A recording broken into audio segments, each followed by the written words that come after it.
There's nothing more we detest here at We Are Change than, of course, privilege. But don't worry, not the privilege that you think we're talking about. Specifically, elitist, politically connected, big money privilege that ultimately creates our justice system to become the luck of a draw system, where time and time again we are seeing that big money, well-connected people, of course, who are connected to the politicians that establish this justice system, are able to time and time get away with awful crimes against you, because again, pretty much highlighting how the system views you as a second-rank citizen. And I think the specific cases of Jussie Smollett, Jeffrey Epstein, and so many others we can mention highlight that in very specific ways. And that's why I wanted to talk about this Daily Caller article that says Jussie Smollett and Jeffrey Epstein cases bear similarities, critics say. Now, Jason, what's your take on this article, and what are some of the blaring similarities here between these two powerfully connected people in our society? And by the way, I would just say Epstein, I think his crimes are way, way, way, way bigger than the little crime that Smollett did, that the mainstream media ran with. That was the bigger crime. Yeah, no, you're absolutely 100%. But what I do like about this is that the Smollett case is in the news every single day and just gets more and more ridiculous. As, you know, yesterday we talked about the white face, and we're going to get into the rebuttal of that later on. But what is very interesting is, for instance, with the new Fox News investigation, with the review of Acosta and the feds now getting involved and seeing how Epstein got this sweetheart deal, you find out, wait a minute, I thought Jeffrey Epstein was an FBI informant for Bear Stearns. It looked like he did those Bear Stearns case. No such records.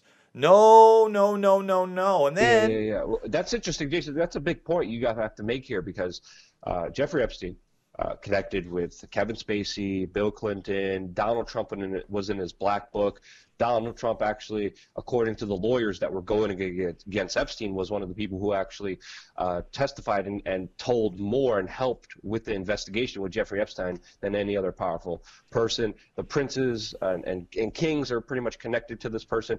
And one of the things that we heard is he's getting off because he's helping bring down other people in Wall Street. This is something that people detested and said, wait, this guy openly hurt and victimized so many young individuals in such horrible, deprived ways. This is a serious crime. The banking fraud, which happens time and time again, it shouldn't be that serious. But now we're finding out that whole thing was even just based entirely on a lie in itself, and was incredulous in itself, because he was not an informant. Is that what we're hearing here, Jason? Not an informant. There's no evidence whatsoever that he, just like Jussie Smollett, not doing community service, Jeffrey Epstein, not an informant. To go further with that, Luke, details of this deal, everybody had assumed, and it had been reported dozens, hundreds of times in mainstream media outlets, that the one plea to being with a minor was indeed that initial 14-year-old girl.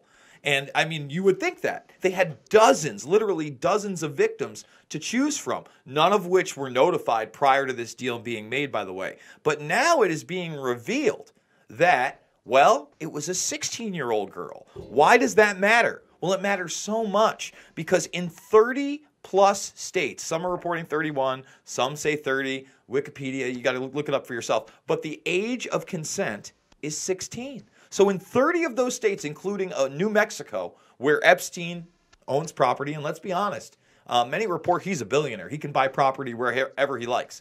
He does not have to register there as a sex offender. That's huge. That's beyond sweetheart deal. And when you look at the felonies that Smollett was facing, the fact that even Rahm Emanuel, establishment, a politician who was appointed by the Obama administration and then went back to his roots in Chicago, he's coming out and speaking out against you. The fact the police had to leak the actual investigative report to give people the details on this because they were so disgusted. The fact that the prosecutor is on camera not once but twice, Luke, asked point blank, so do you think Jussie Smollett is innocent? No. No. And then he goes on to say that the work in the case is very definitive and they know what happened. So then why was he not prosecuted? There is no transparency here, Luke. And that is what these main tweets by establishment figures. If you look at this article, it's pretty good because you're seeing even CNN correspondents, Fox News correspondents, Jerry Conway, a lot of blue check marks showing, hey, wait a minute. Why is this guy getting off? He shouldn't get off. And this bears similarities to the Epstein case, as there seems to be zero accountability for the prosecutors who made this deal. Yeah, I would argue that the Jeffrey Epstein case is a lot more prominent, a lot more detrimental to society with its dangerous precedent, because this man, literally, the deal he was given was called the deal of a lifetime. He was facing a lifetime of jail. He literally, because of David Horowitz and the special deal that they worked out with now Trump's, what was it, Labor Secretary, correct me if I'm wrong. Again, just riffing off the top of my head. It's Alex Acosta.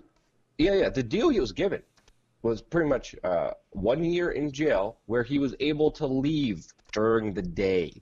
That's the deal that he got when he was facing life. If that doesn't tell you anything, I don't know. I mean, now Jesse Smollett faced 16 charges, faced serious charges, but obviously the bigger crimes, I believe, were perpetrated by the media here, not just Smollett. It's obvious he's guilty. Obvious he lied. These Nigerian brothers, they're getting screwed over. And we have to highlight here, I'm surprised Rahm Emanuel came out so strongly against this when obviously he's very connected with the Obamas. Maybe there's some conflict and infighting there.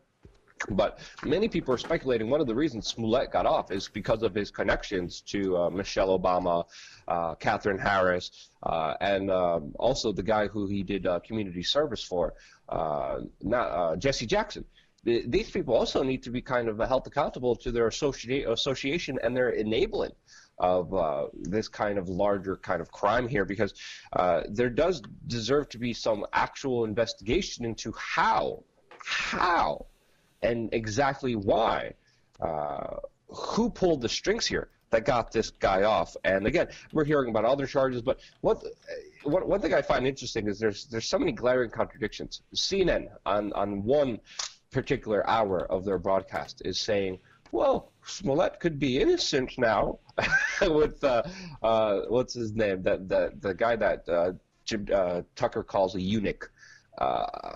The eunuch, by the way, I don't know if you should Google I think you're talking about Brian Stelter, maybe? Brian Stelter, yeah, sorry, I forget the eunuch's name. Brian Stelter.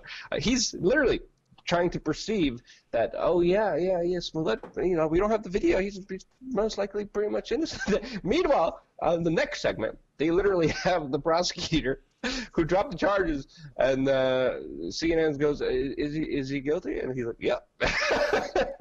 And again, there's even more lunacy to this with this whole whiteface thing, which we covered in great detail, where Smollett's lawyer yesterday was literally theorizing that Smollett's attackers, the Nigerian brothers who attacked him for absolutely, again, no motive to be ever contrived mentally or understood mentally, said that these guys somehow wore whiteface and were able to convince Smollett that it was definitely white people who attacked him and were screaming these politically epithets at 2 o'clock in the morning. Absolutely lunacy. But what's the rebuttal? What's the response to the whiteface comments by Smollett's lawyers?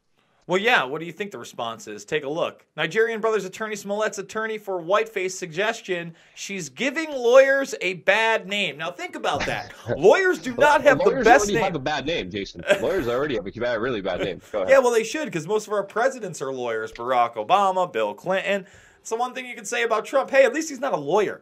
But again, she's worried about lawyers' names being dragged through the mud, and honestly, she should be. I just want to correct you on a couple of things. I think you said David Horowitz was the attorney for Epstein. You're probably referring to Alan Dershowitz. Alan Dershowitz, yes. sorry. Alan Dershowitz still in court on a separate issue with another Epstein hearing. And then when you were talking about Trump testifying, he never testified, but he was contacted by this man, Bradley, I think it's Edwards is his name. He's the person that actually beat Epstein in court got all the way after a decade-long entanglement to a jury selection where Epstein did not want jury selection. He signed a pretty telling statement, gave an undisclosed amount of money, and then afterwards, Bradley Edwards was interviewed by Derek Brose, actually, of the Conscious Resistance, and he said that Trump was basically the only high-profile person he contacted to contact him back and give him information regarding Epstein. So again, I don't know what happened on those islands. I don't know what happened on those planes. I'm not saying that Trump is a choir boy, but you can be damn sure that Bill Clinton didn't call this guy.